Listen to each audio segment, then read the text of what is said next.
after the tone. Hello, this is a message for Sybil Owen or Barbara Hatchie.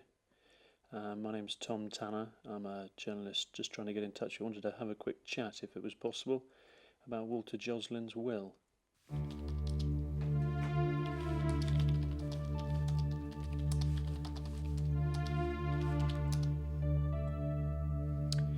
Walter Joslin, he was a retired civil servant living in Hampstead, very well educated Cambridge man. Everyone thought, had left a will half to the church and half to his nephew. And then out of the woodwork, within weeks of him dying, this woman called Sybil Owen produced what seemed like a scrap of a will, really, just witnessed by two people in an art shop in Hampstead within a few hundred yards of where Walter Joslin lived. And in it, Walter Joslin made Sybil his executrix and left all his worldly possessions. People thought it would probably total about 400,000, including his nice house in Hampstead, to Barbara, Sybil's daughter.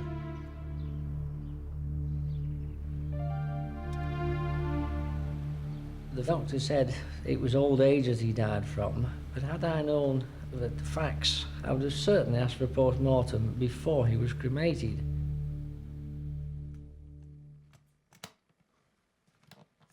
The last time I physically saw my uncle was when I came down to his wife's funeral, which was a couple of years previously, but we did actually keep in touch via telephone, certainly once a week to make sure everything was all right. Feelings him because of his age. I was notified that he died by his solicitor. The funeral arrangements were made. We went down and attended the funeral on the Friday. I went back on the following day, which was Saturday. I removed various bits and pieces from the house. By arrangement, it was all cut and dried and agreed that we could actually take the items away with us.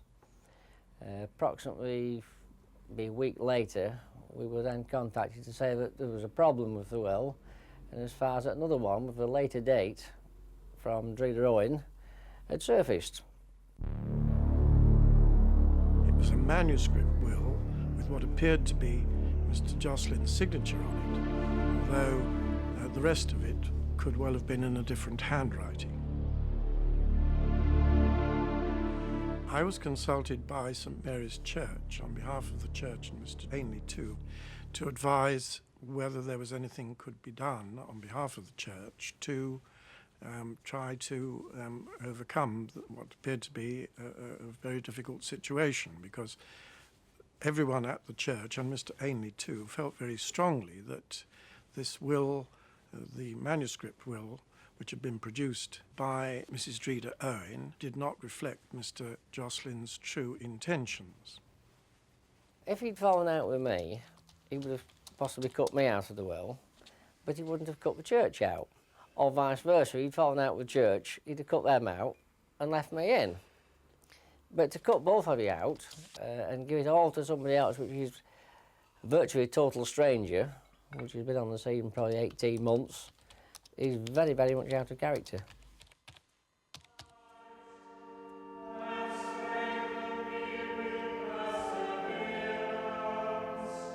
Well, the question I'm left asking myself is why a man like Walter Joslin, an elderly retired civil servant who devoted his life to his local church, had expressed a previous desire to leave half his money to a church and the other half to his only relative.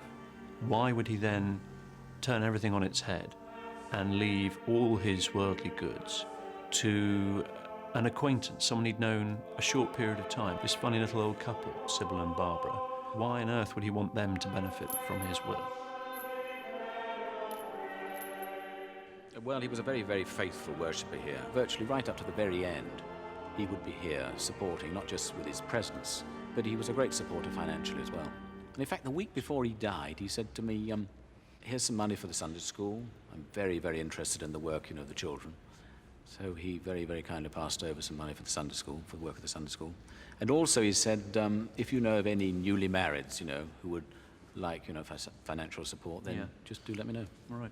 So I mean, did you know about his will before he died? The only thing I knew was after the funeral, his solicitor, Mr. Pinks, got in touch with me and said, oh, by the way, you know, I ought to let you know that the church has been left half in his will.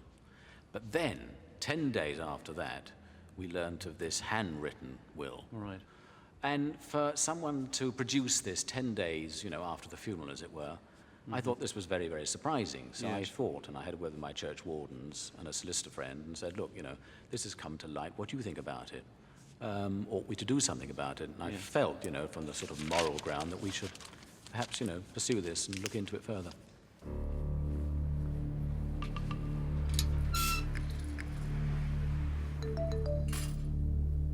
Walter Joslin always consulted a lawyer over any legal matter. When his wife died, he made out a new will through his solicitor in favour of the church and his nephew. So why this scrappy amateur will? What did Sybil do for Walter that caused him to change the habits of a lifetime? What kind of a man was Walter? The thing I would single out first and foremost was his intelligence, I think. He was a very bright man, very interested, very witty. But above all, a man of great integrity, very precise in his dealings. So when did this other woman, Sybil Dreeder, when did she first turn up? When were you first aware about her? Well, after Mr. Joslin's wife died, he told me he had this woman he'd met who said she was a writer like him and she was coming to coffee. And I wasn't to be worried. She looked like a red, muffled up pillar box. And is that how you described her or he described her? No, how he described her. And when I saw her, I knew exactly what he meant. She had a red coat and a muffler on, and she looked like a walking pillar box. And he gave her coffee, and he offered her a biscuit, and she put the whole packet in her handbag. He related this to me later in the day. Yeah. And he was amused. I was immediately a bit worried. I remember an occasion when he said to me that he had always assumed that they had not, I think his words would be, two halfpennies to rub together, because that was how they presented themselves. But in fact, he discovered that they had supposedly means. He told me that they had their house in Hampstead and one down on the south coast. They appeared not to work. And one of them spent quite a lot of time in Switzerland. And he was rather surprised that they were, after all, women of means, as it appeared to be. Yes. The next occasion, we talked about her and the daughter. He then talked about them on this next occasion as a couple, and he said the Dotty too. And we were walking up the road together, and he was going up, he said, to Waterston's bookshop, and he was going to meet the Dotty too there, because Dreeder Owen wanted him to sign a book. And then there was another occasion when he went to tea with them. Right. And they took a photograph of him, not in their house, but outside the house, the railings of New End Hospital.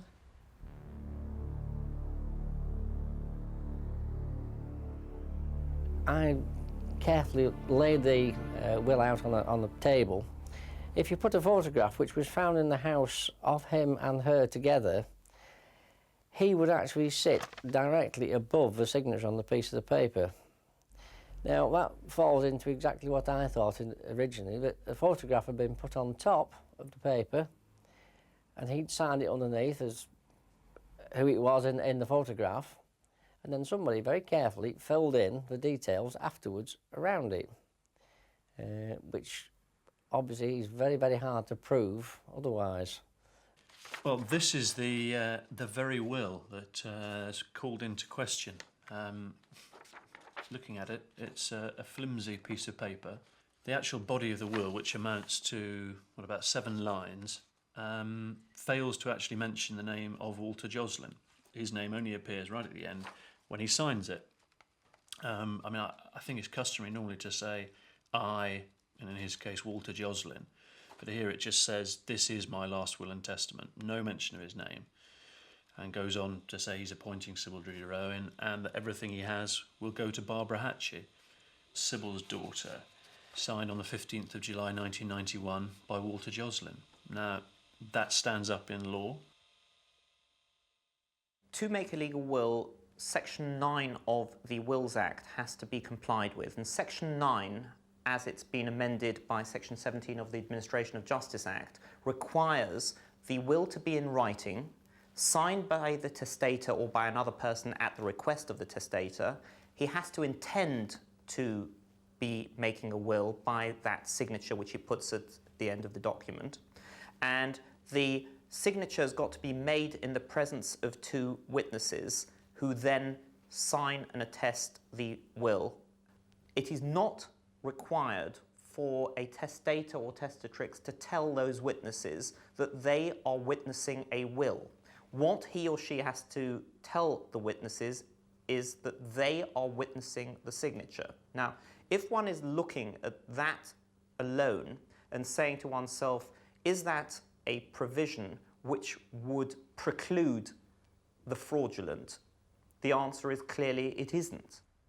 Amongst all the documents that go with the famous will is this particularly interesting one, signed by one of the witnesses to the will, Emma Williams. And in it she says, I, Emma Williams, swear I witnessed the late Walter Joslin write his signature on the will dated 15 July 1991. I then witnessed Andrew Scott Stokes write his signature. We were all together during the writing of the signatures, watching each other.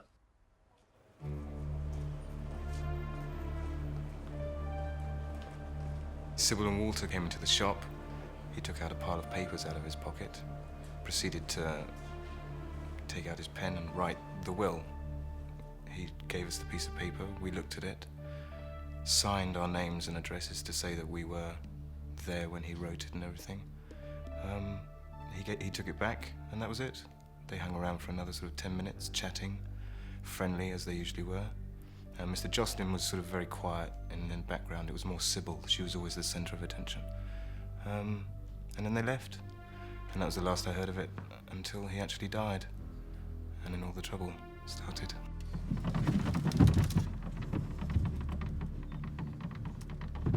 The story is that Dreed Owing said that she took him to the art shop on the 15th of July, which was a Monday.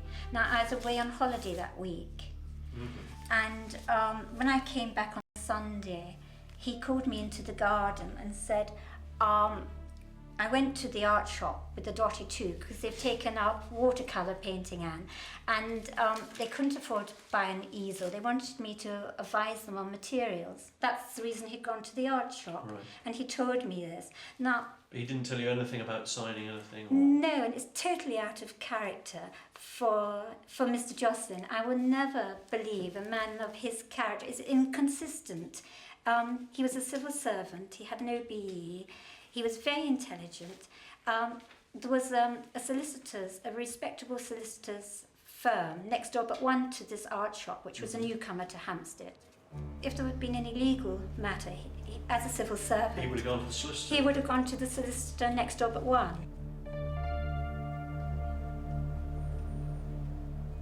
When he was doing what he was doing, it wasn't quite clear as to whether he was giving us the paper he'd just written or what, you know, it was all shuffling and Sybil was the centre of attention, like I said. So we're focusing on this little old lady who demands your attention all the time. But he was there, being quiet, doing his thing, signing, writing whatever he's writing, handing it to us. It didn't seem wrong at the time, but after all the troubles occurred, I sort of thought back and thinking about it, and yeah, it was odd. It was odd that he was so quiet. That was what was so strange.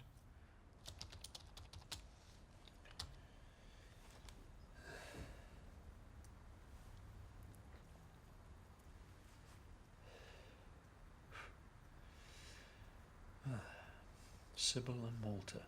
Walter and Sybil. Strange couple. Maybe he did love her. Oh no, definitely not. They were mere acquaintances. But she said there was, and produced this Valentine poem that he was meant to have written. And it's awfully crash. It starts, Sybil, Sybil, Sybil, whichever way you spell it. The name is forever sweet, as is the face that owns it, the mouth, the head, the feet. I don't think I can read you anymore, but the last verse, the last verse ends, and all I have is yours, and all you has is mine, and I'm your dear, dear Walter, and you are my Valentine. Well, he was a Cambridge graduate. He wouldn't have made a grammatical error like that. I would not say by the way they were together that they were in love, but they did hold hands. So there was something between them. Whether she was holding his hand, you know, I'm holding his hand, or whether they were holding hands together, God knows. You couldn't tell. But they held hands. I think one of the last conversations I had with him, when he again referred to them, and he said, they're not as daft as I thought they were. And he said this with a sort of grimness. And I held back, not wanting to intrude, but waiting for him to add to this. And maybe he held back, waiting for me to say, oh, why do you think that? And so the conversation got no further. But it stuck in my mind.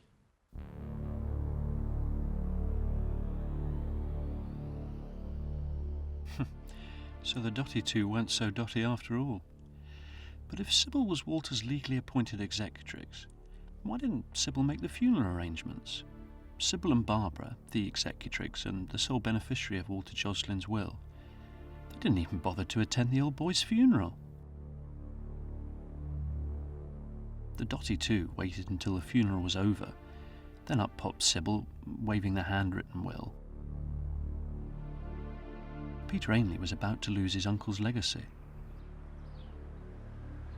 Unfortunately, we had to settle the case out of court. We were having to pay for our own costs, and Dreda Owen was on legal aid. It was just the financial side that forced us into a corner. We had no option but to actually agree to let her take the will. It was just becoming impossible to actually carry on and continue paying out on the off chance that we might not win the case when it went to court. Shortly after the case was settled and the order confirming the settlement was drawn up, I was contacted by a journalist who informed me that he was writing an article about Mrs. Dreda Owen, and he wanted some information about her, from my point of view, in relation to the late Mr. Joslin's estate. I gave him the information, and he in turn provided me with a lot more information that he'd dug up from various previous newspaper reports, from which it was quite clear that she had been involved in similar ventures in the past. There was sex, there was money, there was death, and there was mystery. I mean, probably the only thing missing for a good story was a royal. I mean, there was everything else there, everything. Blonde on Telephone Vanishes by the Daily Sketch Crime Squad, 1955. Mrs. Sybil Owen, 36-year-old blonde concert pianist whose help 3 detectives are seeking in the Lonely Men marriage riddle, phoned Scotland Yard yesterday. Excitedly, she spoke to Detective Superintendent Bert Sparks from a call box in central London. He talked to her till a police car could be summoned, but before it could reach her, she put down the receiver and vanished. If we go back to 1970, she befriended, I think that's probably the best word to use, the Reverend Thomas Casperts, and from him, from his will, managed to claim in today's terms 100,000. Then a couple of years later, the writer L.P. Hartley, who was a well-known homosexual, she claimed that he'd fathered her child, challenged his will, actually unsuccessfully in that case, but nevertheless, she tried her hand there. And then in the 80s, Bodkin Adams, she got 53,000 out of him. I mean, it's very apparent if you look back that there is a pattern of behaviour here. This old woman befriending elderly men.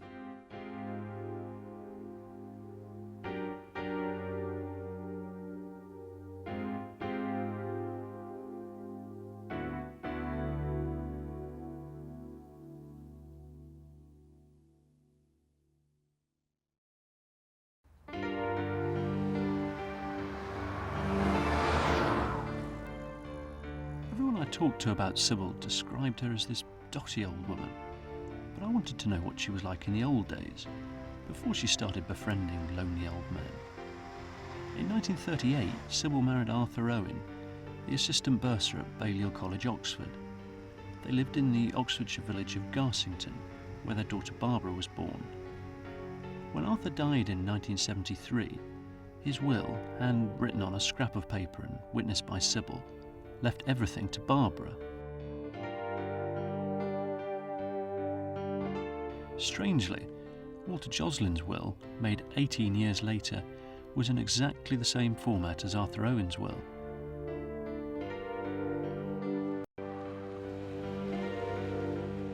Arthur Owen was well known in the village. He was secretary of Garsington Sports Club and enjoyed a beer in the local pub. Would you say that Sybil and Arthur lived as man and wife, or were there sort of things? No, they were very much apart when they were living here, yeah. Because Arthur had a room, the back bedroom, and that was. But being at college, you see, he used to have most of his meals at college, and she didn't used to do a lot for Arthur, really. And did she keep herself to herself in her room and things yeah, like that? Yeah, quite a lot, yes. She had a Yale lock on the bedroom. On the bedroom? Yeah. What did you make of that? Oh, I don't know whether it was to keep herself in private or to keep Arthur out. She wouldn't let many people in her house. You would go there with the bread basket and you would see the curtains go, and there's no, in other words, oh yes, I know that's John or that's so-and-so, and you would be able to go in and put the bread in and do what have you.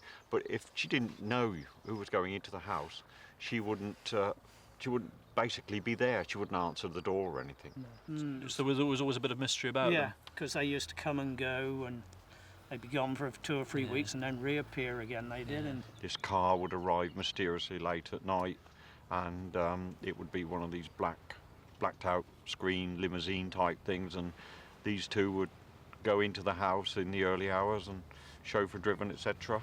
They was more like sisters, and they was mother and daughter, the antics they used to get up to things and that.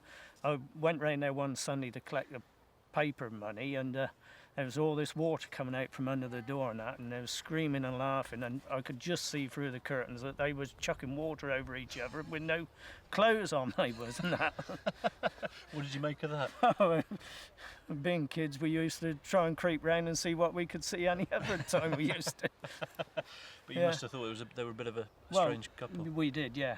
We thought they was... we thought they was from up the London way type thing, because they always disappearing. They was from the house and then coming back again days later, they did. And, you know, we always thought they was weird.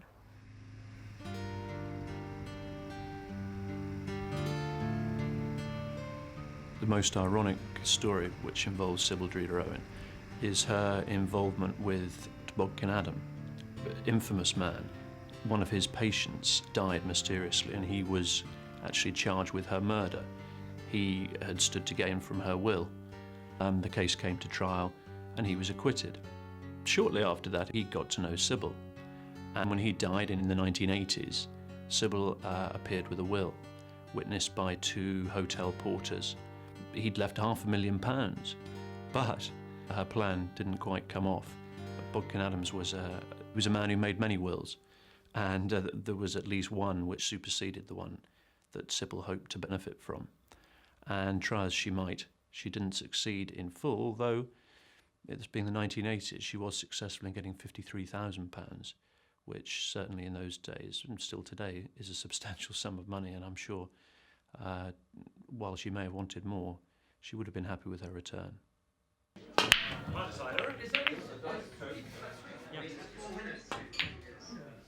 Sybil was still living in Garsington in the early 1970s when she latched on to the 90-year-old Reverend Thomas Caspert's. When 2 delivery men arrived in Garsington with the Reverend's new electric oven, they were greeted by Sybil. We were delivering a cooker into a reverend gentleman in Southend in Garsington, and we were let in by a woman who either told us or we by her mannerisms, believed she was the housekeeper there. She said, when we finished, the Reverend would like to see us. So we finished, went through, and there was an elderly gentleman sat by the bed in his pyjamas at a little writing table. And we were told that he would like us to witness his signature to a will. The will was laid on the table, folded, and we watched him put his signature to it, and then signed it ourselves to say we'd seen what he'd done. And heard no more about it until, it must have been 20 years ago. I was at work and we had a phone call, and I remember as clear as a bell to this day a shout going across the works. There's a Detective Inspector Aggott of New Scotland Yard on the phone, wants a word with you. I mean, a bit alarming when you get a phone call like that. I spoke with him, and it was to do with the will. Apparently there'd been a will fraud in London which had netted a fraction of $1 million was mentioned, wasn't it, that this particular woman had been involved in. And they were following a trail back of similar occurrences. And it was something along the lines that she befriended elderly gentlemen, got them to alter their will in favour of some sort of animal charity or something, just a small amount. And then afterwards filled in a sort of gap in the middle, which left most of it to her. But they couldn't tell us much more than that. This is the very will. All it says is, I appoint to the executor and trustee of this my will Sybil Dreeder Owen, and I give Sybil Dreeder Owen all my possessions. There's a nice little touch though. He also says, I give to my gardener the sum £5, and my kitchen table and chairs, also my settee. Lucky gardener didn't do quite as well as Sybil Dreeder Owen.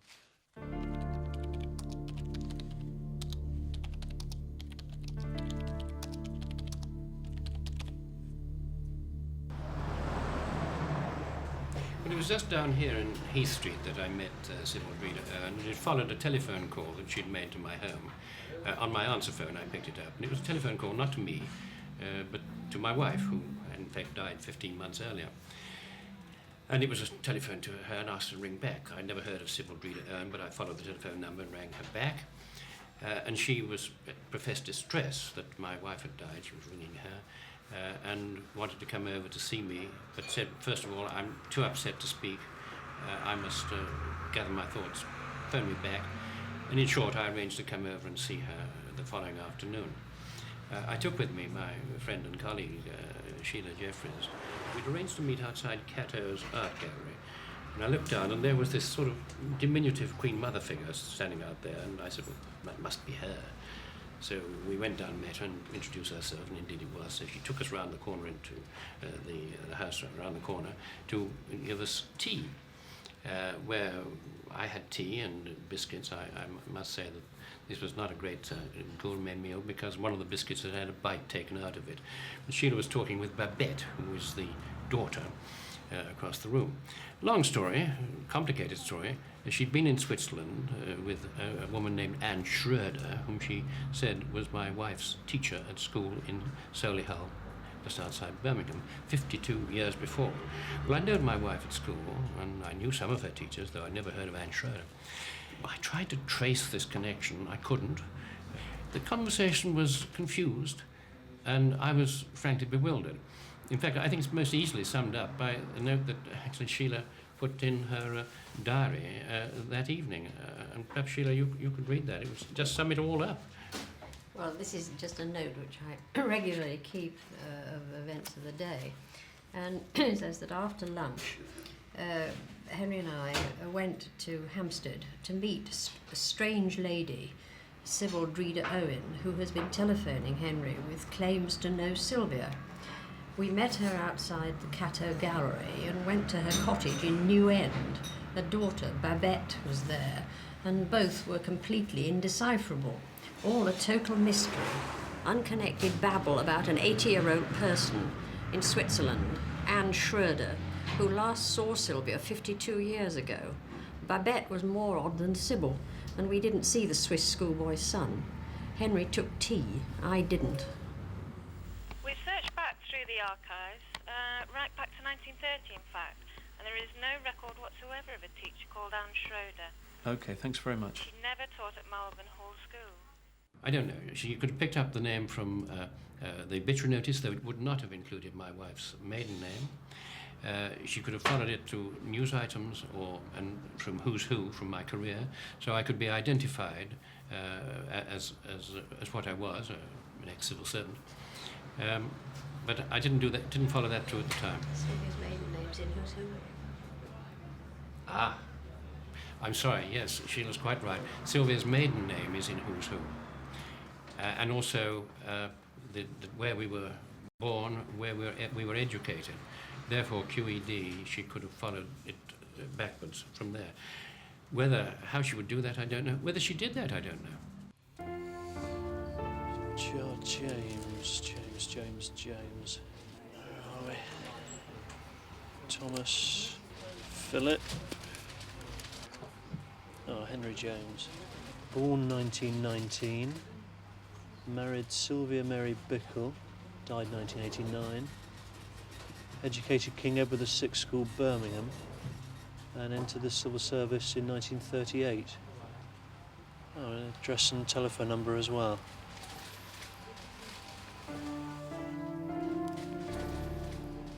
The novelist L.P. Hartley famously wrote, "The past is a foreign country, they do things differently there."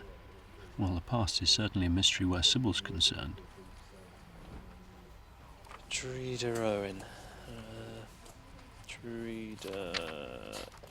Treacher Owen. When L.P. Hartley died, Sybil produced yet another handwritten will, witnessed by 2 hotel porters, which left his entire estate to her. It was really a very strange thing. It was shortly after L.P. Hartley died that this woman came and knocked on the door of his old family home and said that she had assigned a document in which L.P. Hartley had left her his entire world, really. She brought along with her a child and a priest. While Mrs.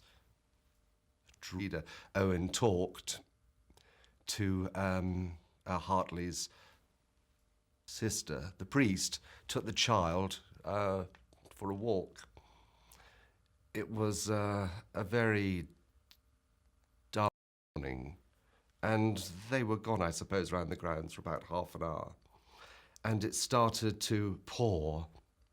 They arrived back absolutely drenched through. And it was then that the priest said that the will they had brought had been lost. He'd lost it in the garden. She really, as it were, stepped out of the pages of one of Hartley's books. One of his last books, indeed, the very last one, was this book.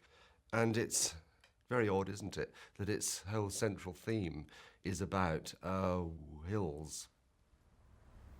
I just treat her with a contempt, to be quite honest. I think she's a con artist that goes around literally setting up people that she thinks are on their own with literally no relatives or relatives that can't be traced and claim the money. I came out up front with her. I said, look, Sybil, you know, if this is a scam, let me know at least, because I might be getting myself into trouble legally here by swearing that I saw you do something that didn't happen. You know, what is going on here? Tell me, I'm all right. I won't let you, I won't tell anyone. But you can never pin her down on it. She would go, oh, no, Mr. Justin and I were great friends. You know, we had loved each other for a long time, and the church is just greedy, da-da-da, and go off into a story about her father, the bishop, da-da-da-da-da. So, no, you could never really pin her down on it. And even if she is guilty, she comes across like the sort of person that wouldn't realise that what she's done is wrong. Do you know what I mean? she's innocent in that sense.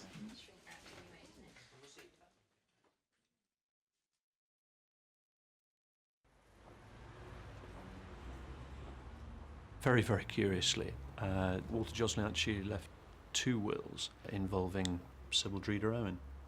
About 7 months prior to the art shop will, Walter and Sybil went to a bookshop, Waterstones, in Hampstead, and following the same pattern as the art shop will, they asked 2 of the shop assistants to sign a will. And in that will, Walter left everything, rather than to Barbara, as in the art shop will, he left everything to Sybil's grandson Dominic, that's Barbara's son. Sybil came in with this very frail-looking old gentleman who was dressed, like a professor, really, and said, "Oh, Randa, this is Walter's. He's going to sign a book," or something about signing a book. I said, "Well, what do you don't just sign books here. You have to be booked in, have an evening, and all this stuff." And then she said, "Now, first of all, dear, can you get him a stool, please? The old gentleman needs a stool." So I got him a stool, and he sat down, and I went back to doing what I was doing the till and things. She came over with him, and he pulled out a piece of paper from a very thin black plastic thing, holder, whatever. And she said, "Right, he said, she said, will you be witnesses to this will, please?" And he signed his name. And Steve was there, my friend, my sister, the guy I work with, he was there as well. And he said, we were both there, and we said, "Yeah, we'll both be witnesses, all right." So he signed his name, then Steve signed it, and then I signed my name, and that was it. Since then, I must have learned that Barbara Hatchie was Sybil's daughter, and therefore the beneficiary, Dominic Hatchie, he couldn't be anyone other than her grandson. And that's when I started. I didn't start becoming suspicious then, but it just rang some sort of alarm bell, which I was kind of keen to silence, because you don't want to believe these sort of things. In both the art shop and the bookshop, there's the impression that Walter was subjected to a certain amount of undue influence. The impression of a frail old man being led, being encouraged to sign a piece of paper in slightly uncomfortable, unusual circumstances. Apparently, his eyesight was so bad that without his glasses, he wouldn't have known what he was signing anyway. Did he really know what he was doing? He didn't speak. He seemed a very, very frail old man. Just grinned. He seemed to stop me as being extremely frail. And Sybil had to sort of take him around, if you know what I mean. She seemed to be like chaperoning him around.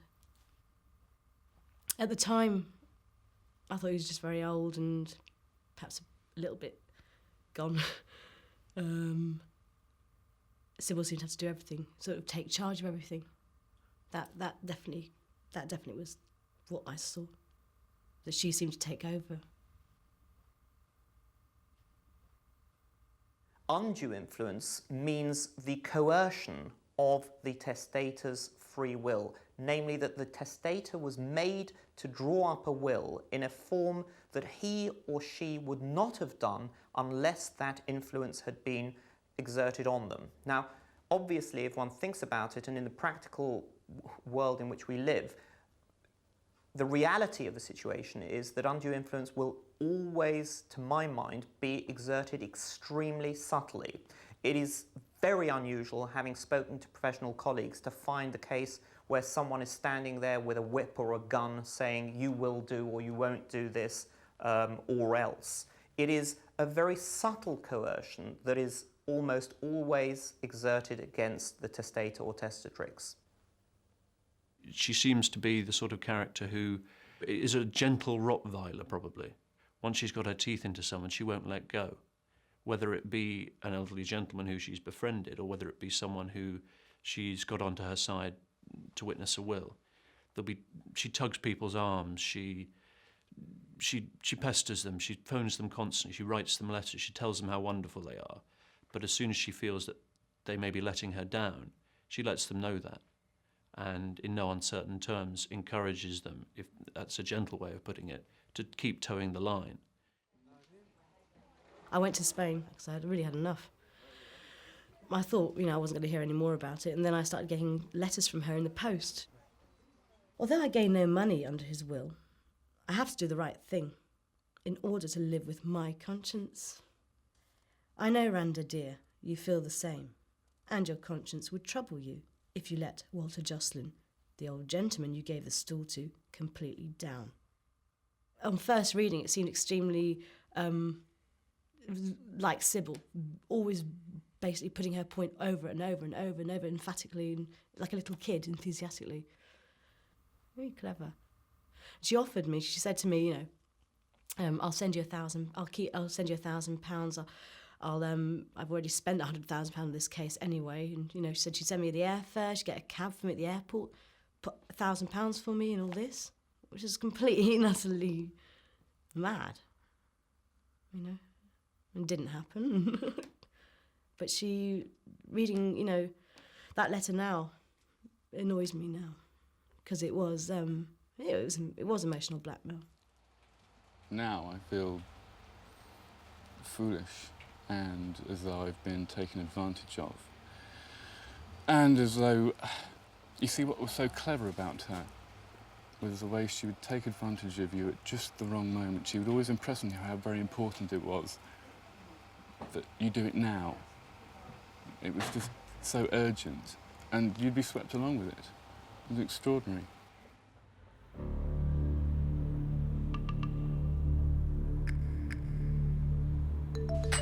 It was always a bit of a hassle, having to do things for her, like phone people up for her and stuff. But in Hampstead, it's not unusual to do this for people. Once a little dotty old lady who needs help. I mean, you feel sorry for her. She's like a vulnerable little old lady. So it's, you do those things for her. And also, well, I don't know if I should say this, but, she said that she'd see that I was all right at the end if I helped her out, So, of course, poor little old lady's being ripped off by the big, powerful church, I felt for her. I thought, I'll be your knight in shining armour, really. I mean, you hear stories in Hampstead of people looking after someone else's budgie and becoming multi-millionaires. So you always hope you're going to get that one. Didn't offer me anything, just kept giving me diaries all the time and trying to pay for cinnamon toast. Oh, yeah. But no, she didn't offer me anything. She did once try and offer me that she'd leave me in her will. I remember now. I forgot that. Yeah, I thought she was completely being nutty there, Leave me in your will, for God's sake. Yeah, she did say that once. If a witness has been offered a cash incentive before making their witness statement as to what took place when they attested a will, I would want the court to be well aware of this fact because, as I say, to my mind, I can see no ground upon which an attesting witness should have to be offered any cash inducement to report their version of what, in fact, took place.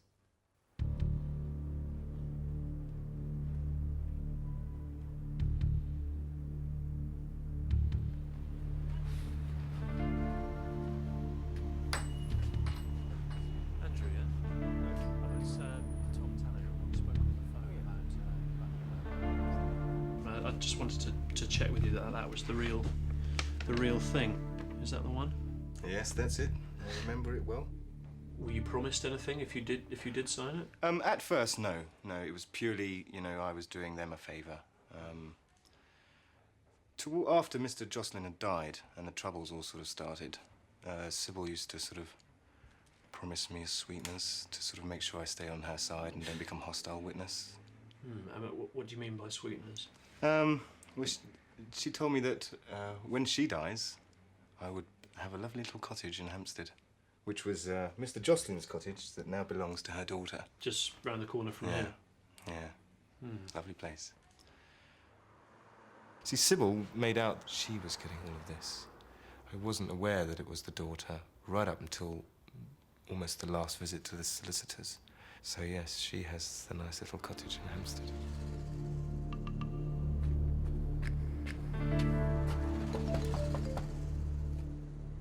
Despite having inherited Walter's nice little cottage, Barbara appears not to have moved in. Hello? And Sybil, she's gone to ground. Is that Barbara? Barbara, hello? Can I have a word? I'm just looking into a story about your mother, I believe it is, Sybil and the will of Walter Joslin. Can you tell me anything about that? Can you tell me where your mother is now? I'm sorry? I don't know where she is. You don't know where she is? Have you spoken to her recently?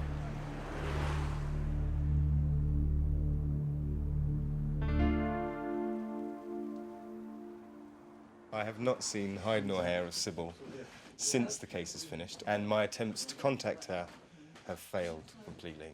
Either someone answers the phone, they hear my voice, and then it's put down, or letters are not returned. Knock on the door, there's someone in, but they don't answer the door, you know. She has used me. She's used me to get what she wanted. And she used me as saying that I was her dear friend, which is a complete and utter lie. And I actually believed... I thought she was just a batty old woman, but she's not. She's very clever, I think.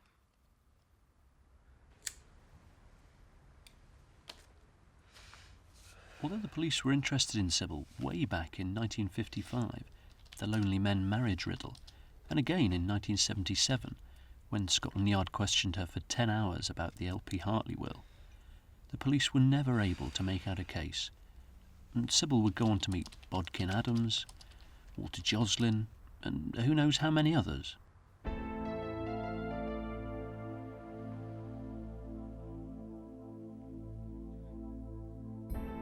Peter Ainley, understandably, feels very bitter about his lost inheritance, and he's asking Scotland Yard to reopen the case and investigate Sybil.